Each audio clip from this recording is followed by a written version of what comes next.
Do you read me? Be advised, you are coming in weak and unreadable.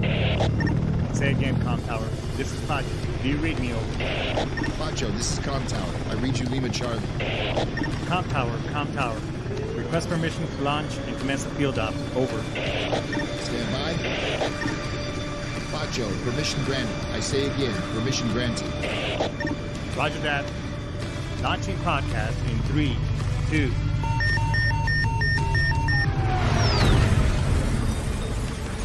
You are now entering the field op with your host, Pacho Correa, Chief Warrant Officer 3, United States Marine Corps retired.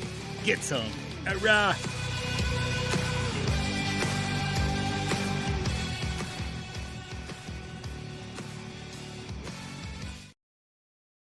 Get some morale. What's going on, everybody? Friday night's eve, baby Friday. God damn, it's almost the weekend. We got a really great show for you today. An amazing guest who's been, it's pretty much where I got started, but I don't want to let the cat out of the bag. Let's get all the pleasantries out of the way, shall we? Hey, when was the last time that you knew, where were you on the financial health side? In other words, we talk about us veterans getting out, being healthy, taking care of ourselves through the VA and utilizing our resources. However, when was the last time that we took a hard look at where we are at health-wise, but on the financial side? Or how healthy are we protecting our families? And if you're kind of like thinking like, what is this guy saying? Well, that's where I come in. I work with veterans, transitioning service members, and active duty. Basically, take a hard look. We'll take a look at your finances. Where is that you're lacking, and that way we can triage the situation so that as you're getting out of the service, or you want to implement some things now that you're post-service and you're kind of paving your way in this new career or transition, then let me be your guide and let me be that guide, so that way you don't have to worry and then lose sleep overnight. And God forbid something were to happen, then and your families are the ones holding that stick saying, oh, what do we do next? So that's where I come in, and it makes sense to have a guy like me, somebody who unfortunately I learned all this through the School of Hard Knocks. So I want to prevent you from going through those things as well. And like many other veterans, kind of feeling their way around. So now's the time, and I'll be more than glad to get with you for a free 1-hour strategy session. And we can take a look at some things, and because the information that you take away from it is very tangible, and you can start applying it right away. All right. And on the other side too is when was the last time that you took a look at where you sit with your VA claims and benefits? If you're not at 100% yet, let me help you. Let me show you how you can capitalize and learn the system, as well as apply some of these things on yourself. And once you get you go from 10 to 40 to 50 to 60, 70%. I've even helped some folks get to 100, to the magical number. Hey, no promises, no guarantees. I'm just a guy who learned some things, especially with this mentor that we're going to have on the show here in just a second, and apply and kind of do it. And now I'm helping others doing it. So give me a call. You can shoot me a DM. You can find me on LinkedIn, TikTok, Facebook, Instagram, all those avenues. Social media approach, and then we can have a conversation. And look, if you like what you hear, don't forget to make sure you like, subscribe, and follow. But hey, if you don't like the sexy accent, you can check out sitchradio.com. The folks there are amazing individuals. Plenty of other shows out there that you can listen to, but just support your local podcaster, because in this show, I protect the Constitution in every climate and place. So we can agree to disagree, as well as, we support here the right to bear arms, freedom of speech, and everything else. So check out the show and stick around, because we got a really amazing guest. All right, so that's all the pleasantries, all that good stuff out of the way. My next guest has been here before. He is not only a mentor, but he's also a great friend. He is the owner and director of sitchradio.com. I mean, this guy, as it pertains to social media content output, AI, and just a lot of stuff, he is my Yoda to me being Luke Skywalker. Or maybe he wants to be Luke Skywalker. I don't know, but we'll ask him. Anyways, hey, let's welcome everybody. I'll give you Brian Colburn, everybody. Woo! I can't even talk English today. Holy shit. It's all right, man. There's an app for that. Must be the apples and nuts I was eating earlier. God damn. Oh man, Pacho, it's good to see you. It's good to be on your show, man. It's been a while. Yeah, it's been a little bit, brother. I mean, you know, let's give a little brief recap who you are. You know, obviously the branch, all the other things, just so that way we can refresh everybody's memory. Yeah, Brian Colburn served in the United States Marine Corps, and that's why Pacho and I refer to each other as brother, because we are. I've been in content creation full time for about the last 14 years, primarily producing podcasts for others. Worked with production teams for West Point's podcast, 511, Read Exhibitions out of the UK, Wharton University's FinTech podcast. Been touched a lot of shows in many different categories. And in doing that, I've identified weaknesses and I tailor content to help the creators create more efficiently, the introduction of new tools. If it can take the pain away from the podcaster, because the majority of podcasters are paying out of pocket to do it. They don't merely generate revenue to cover their expense. They're doing it as a passion project. So if I can help them save time or save cost, then it's a win-win for everybody. That's me in a apple in nutshell. We were having a so just so everybody knows, we have a little bit of inside joke going because should I say it? It's your show, brother. So I like to eat apples mixed with almonds and cashews and so on and so forth.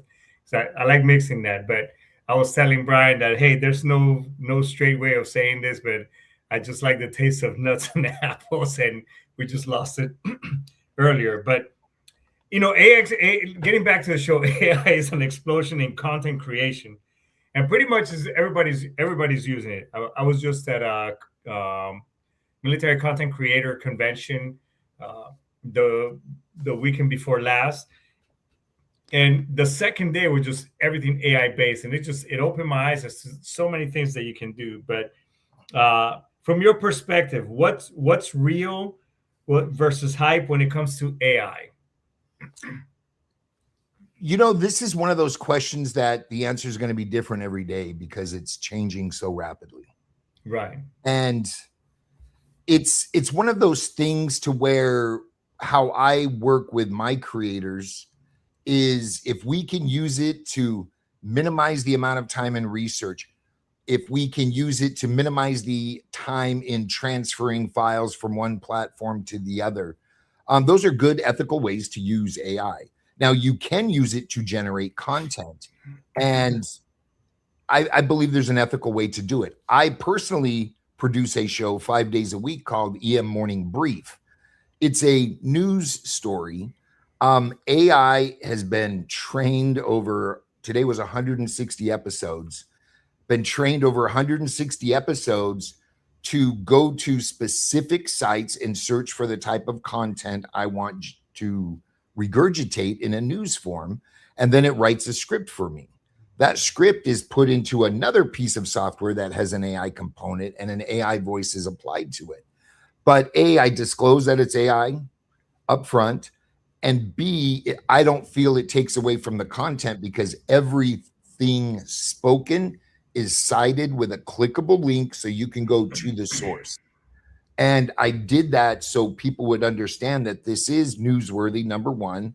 It's timely, it's short, and it's 100% citable. So it's you can trust the information.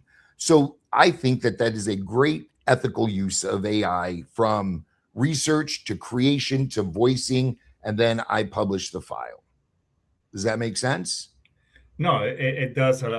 It makes sense now because obviously you and me have been kind of talking about this, and you've been walking me through a lot of these things along the way. So, but and, you know, in a day and age, again, I mean, now we have AI generating, video like content as well. Mhm. That seems very realistic. And not to bring politics into the whole thing, it's just that there's a lot of mistrust out there now in regards to folks being like, hey, well, is this fake news, or what, or is this content real? Especially, and I know you and me kind of dabble. Well, I dabble in sales, and I know you do as well. But it's like, okay, who can we trust the source? So that's kind of where we're, um, people are saying, oh man, can I trust this source, and can I make this purchase, and is this real? You know what I'm saying? I do, and I'm going to bring this back to the military. First of all, number one, if you scroll the internet and you regurgitate headlines that you read as fact and you didn't even read the story, 100% you're bad. Number two, I vet everything. If one news source says something, I see what other news sources are saying about the same thing, especially in today's world where fair and balanced news is no longer a requirement. And it's, in my opinion, heavily influenced by whoever's, the largest sponsor for that news segment. But in the military, when we would get a piece of intelligence, it was called information until it was verified. Then it became intelligence. And I encourage everyone to do the same thing. If you read something, don't go out and start spreading it as if it were gospel. We need to take into account what mood we're in when we're consuming content, and to break that down into a more understandable way. When we get in the car and we're going to drive for an hour, we put on music that fits our mood. We don't put on music to help us get to the mood we want, unless you're a gym rat and you're heading to the gym and you're blasting Metallica, right? Right. But if I'm not in the mood for a comedy on TV, I'm probably going to watch action. And it's the same thing when we're reading and consuming content online. If we're not in this mood to receive content and question it and verify it, maybe it's not the best time to be reading news. Maybe it's time to go watch some TikTok dances. I get it. No, and because when we in this space, and now me, using these tools, so to speak, to create content, kind of streamline a lot of processes. And obviously, you coaching me and guiding me. I mean, it helps you with idea generation. I mean, it's saved my ass a bunch of times. But so, kind of going back, in regards to some of the things that you were alluding to, like for you, where do you find yourself or personally using AI the most? Wow, I've got things so interconnected. I use it a lot. When you can take a tool that you can speak to like a human, and you can have it research, organize files on your computer, and it will actually move them around and then give you a list of what to delete because you no longer need it per your prompt, because it won't do anything destructive. That's against its rules. So you manually have to go in and delete, but it can move, rename, organize. And these are files on your computer. These are files in a G drive. These are emails. You can tell Claude, for example, hey, run through my unopened emails, prioritize them in whatever fashion you want them prioritized. And then go through every email in my inbox, if you use your inbox as a to-do list, and work those into this prioritization. My goal is to clear 20 items today. It will go in and find the 20 top tasks or emails you need to deal with based on how you trained it. And for example, new money in is priority number one. So if it's a new customer, new money coming into the business, priority number one. Money in, priority number two. Leads, prospects, they're beneath that, because obviously money needs to come in to pay the bills for me to keep doing what I'm doing. But you can organize and prioritize any way you'd like. And it's smart enough now to where you can create a file that says priorities. And then you just have to go in and update that one file to retrain the agent, the skill. You know, if you put thought into how you're going to utilize it, it can help you dramatically.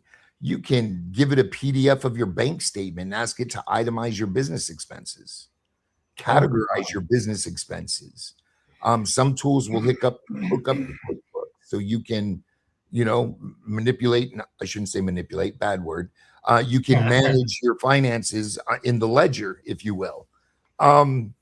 So it's really how you're going to use it. But the work that I do with the majority of my clients is foundational. What do we want this to do? Let's set some goals and expectations. Let's ensure they're realistic.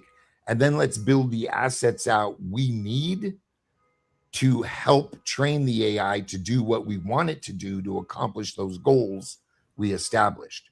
So, for example, one of the first things I do working with a new client is we build a brand voice guide. And it includes more than colors, logos, they're in there. But these are things we say. These are the tones we speak in. We never say these phrases. We never say these words. And then we complete this, and it's a 9-page. I think I sent you the document, Pacho. It's like a 9-page Word document of Q&A. And once we give it that, then we load in as many examples within reason as we can of work that we've done, emails that we've sent, public posts, newsletter articles, whatever. So it now has a great understanding of how we speak, what our idioms are, what slang we use, what slang we don't use, our tonality and our pacing. And it will take all of that into account and then bounce any work you do. If you say, I'm writing a quick article, bounce this off my brand guide, it will come in and help you edit and form that so you're speaking consistently to your audience for that brand. Does that make sense? No, yeah. I mean, it kind of streamlines the process and just it's instead of outsourcing your work to somebody that can look it over and then they send it back to you, you already have that all created internally and right there at your fingertips, if that makes for lack of better words, you know what I'm saying? Absolutely. And let me share this nugget with you, because a lot of content creators, they're into affiliate marketing. They're repping products and services from time to time, hoping somebody buys to generate a little revenue to offset the cost of producing their show. Right. Awesome. I have had for a long time a database in a product called Notion of all my affiliate relationships, so I can quickly go get a link and share it with somebody if I need to. So that's one piece. And now I have some Substacks that I write for where affiliate marketing is allowed. And now I have Claude. So what I did is I built a inventory control skill that will write to and recategorize to delete products in this database. So I can tell Claude, hey, here's a link for a new product I'm repping, add it to the database. Poof, it's in my database. And then I created a completely separate skill called Merchandiser. So I can say, hey, here's an article that I just wrote. I need you to run through it and insert any of my affiliate relationship links into the article. Slight modification to make it flow is fine. When you do that, if you add one, you need to add an affiliate disclaimer to line number 1 for the article. In the footer, I would like another affiliate disclaimer with all the links again in a bulleted format. So it does it automatically. I no longer have to think about that. Wow. I mean, and now I started, and because of you, and I was at that, again at MCC, and hopefully we could get you talking there next year. But because of that, and people talk Substack, and I was like, man, Brian is all over that. as well, because I get your email, I get your newsletter. I was like, man, maybe that's something too that I should get into, which I, with the help of AI, as well as, me going over the articles, I started to publish some stuff, VA, veteran related, among other content. So, I mean, I'm all for it. So, but can AI generate content ever truly feel authentic? What do you think? What do you think about that? Because I know my wife can point out like a video. Sometimes I'm like, oh, hey, this is pretty cool. My wife looks like, no, that's AI. I'm like, how can you tell? But can do you think on the writing piece, do you think it'll ever get that good? It is that good right now if you take the time to train it. Most people don't. They are like, I'm going to check out ChatGPT. Hey, ChatGPT, write an article why blue is better than red when it comes to color superiority. And they get this article and they copy and paste it as they're, going to win the Hewlitzer for it, for their piece of work. But starting with that brand guide and teaching it your idioms and giving it all these examples of how you write, you are going to be super surprised on how well written pieces come back to you. Plus, every single dead giveaway where you can say this is AI, M dash, for example, ChatGPT, a lot of AI products love the M dash.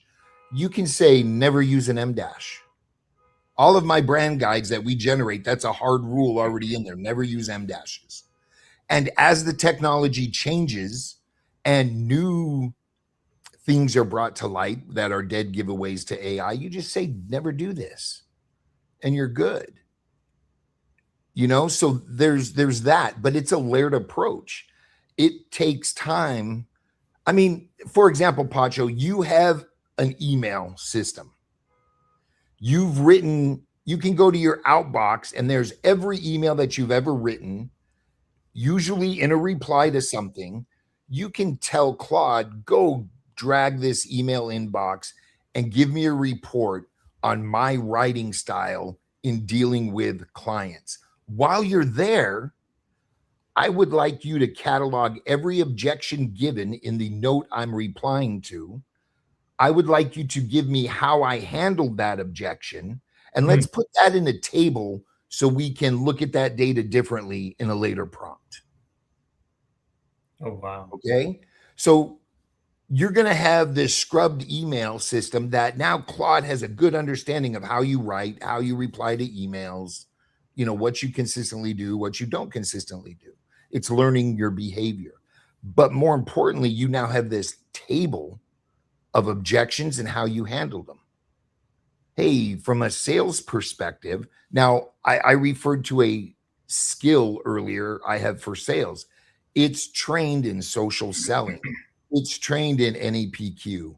It's trained to flip the script a little bit and show people how this product can relieve the pain you're feeling in whatever you're feeling. So when you give this kind of data and say, I need you to critique this, number one, come up with a list of things I should remove from my vocabulary and never say again from the things I've said in the past.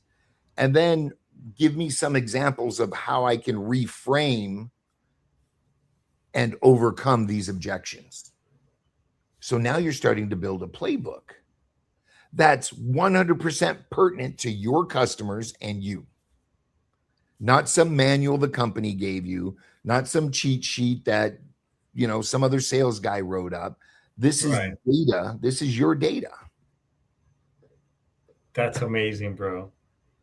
And I guess in regards to the future of content creation, what do you think content creators should be focusing right now, or kind of hone that skill so as other things come down the pipeline, they're kind of somewhat ahead. Yeah, you know what? I'm always going to go back, and I've harped this. How long have we been working together, Pacho? 4 years? 5 years? Yeah, man, that's crazy. You've heard this from me before. Foundation. What is your goal for the content you're creating? What do you want to come of this content? If you understand your goals and mission, it's easy to teach AI your goals and your mission and ensure that everything that you do supports those goals and missions. But it's that foundational work. If you haven't done the work to identify your ideal customer avatar, and I still have a hard time with this, but it truly helps you speak to just that one person, which in turn allows that message to hit the masses a little harder. Okay. You know, if you take the time to do this foundational stuff, it's easy to say yes or no to things. And once that foundation is there, log your time. How much time does it take you to do tasks 1 through 10? Let's find that task that takes the longest, that you do the most frequently, and let's see how AI can remove that pain from your life. You know, I talked about that show, Morning Brief. I wake up and my brief is done. It's now a scheduled task in AI. There's no more hard research anymore. It's done. Copy, paste into Descript, some light editing, and I'm putting a voice to it. I cut production down from 60 minutes a day to 30 minutes a day. That's 2.5 hours a week I'm now saving because of the way I'm using AI. And it's going to get better because of some new connectors that I just made. So it only gets better. No, and it's like one of the things that you introduced me to with AI and other resources like Airtable. I know you got me on that. Keeping track of my podcast. There are so many things that you can do with it. One thing that I always struggle is posting content. Like, okay, what am I gonna post today, or what am I gonna talk about?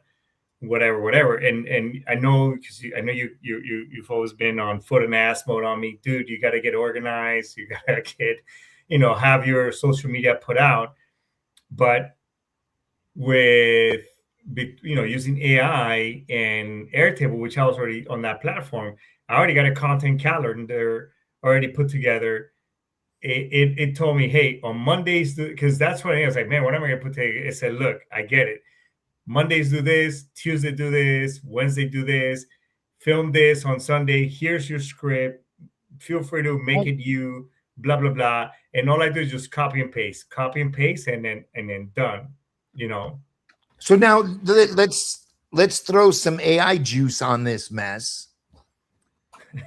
Because, for example, in the content creation space, I subscribe to a lot of social media related newsletters. I subscribe to a lot of podcast newsletters. I subscribe to a lot of newsletters. All of those emails get put in a folder, and a Claude skill goes through that folder, or can go through that folder if I'm hurting for content. Hey, I need you to go through the last 7 days of emails in this folder and put together 10 different show ideas for me to evaluate, and weight them from most searched to least searched. And now you have an organized list based off of emails you never read. Right? Yeah. Right. We can go one step farther and intentionally subscribe to newsletters, your next level up. So, and what I mean by that is, let's see, what would be a good example?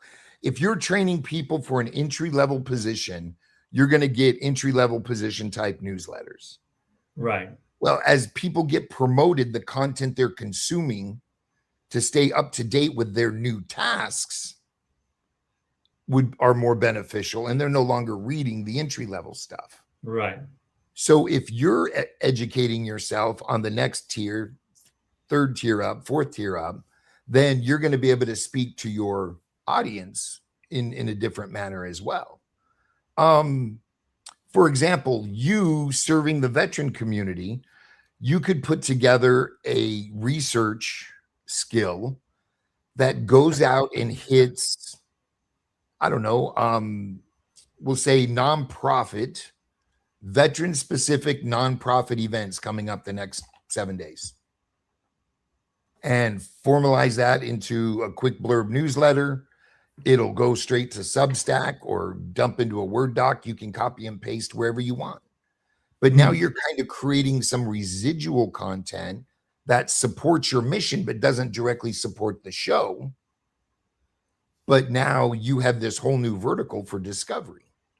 Somebody might be looking for veteran events. Oh, let me find Pacho. Oh, he also has a podcast. Oh, he also has a Substack.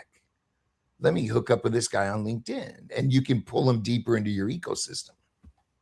Wow. That's crazy. And we could talk about, I know you have a hard stop here coming up, but where can people reach out to get more trained mentoring from you and support, support and learn from you as well? LinkedIn is the best place to find me and reach out. If you would like to find me on Substack, search for Feed Drops, FeedDrops. That's one of the newsletters where I talk about content creation. And I'm kind of converting it from all podcast to podcast newsletter and incorporating an AI piece into it because it's so important for creators these days. That's amazing, brother.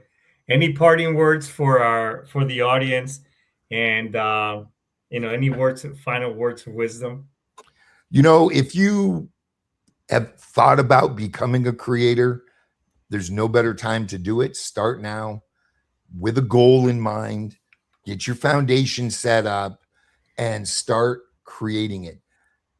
There's people out there that don't like me or my content, and I get it. I'm not everybody's cup of tea. That's fine. But there's an audience that does connect with the type of content and the tone and manner in which I speak. And those are the people I want to surround myself with. So it's good. Yes, you're going to have haters. Cool. No big deal. They are what they are. But you're going to find and carve out your audience, which can help you achieve whatever goals you established before you started creating content. That's awesome, brother. Thanks so much for your service. Thanks so much for, all these years helping me out, bro. And definitely we're going to have you on the show again. But, absolutely, man. Thanks so much, brother. And stay away from the apples and nuts. Absolutely. Love you, brother. We'll talk soon. Semper Fi. Thanks, brother. I'll talk to you later.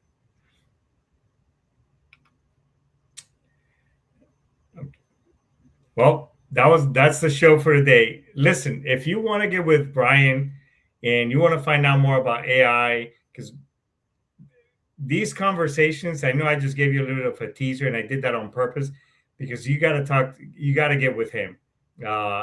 As a matter of fact, I myself I booked myself, not only this time, but in the past, I booked an hour with him because it's just full of golden nuggets, and every little bit of information is gold. So I highly encourage you that if you want more and you have goals where you need to be, even in things that you may not think that that you may not need a guide. I'm telling you, this man, he knows his stuff.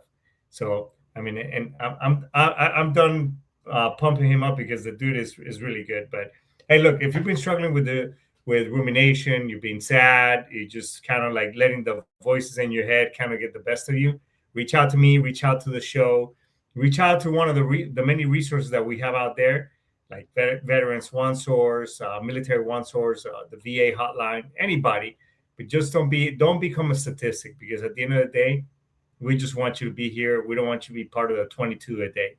All right. So with that being said, everybody, I think this is a pretty cool place to index. So I just want to say, Aistamas, Daisuki, Ura, get some. I'll talk to you next week. Yut! I'm trying to log off right now.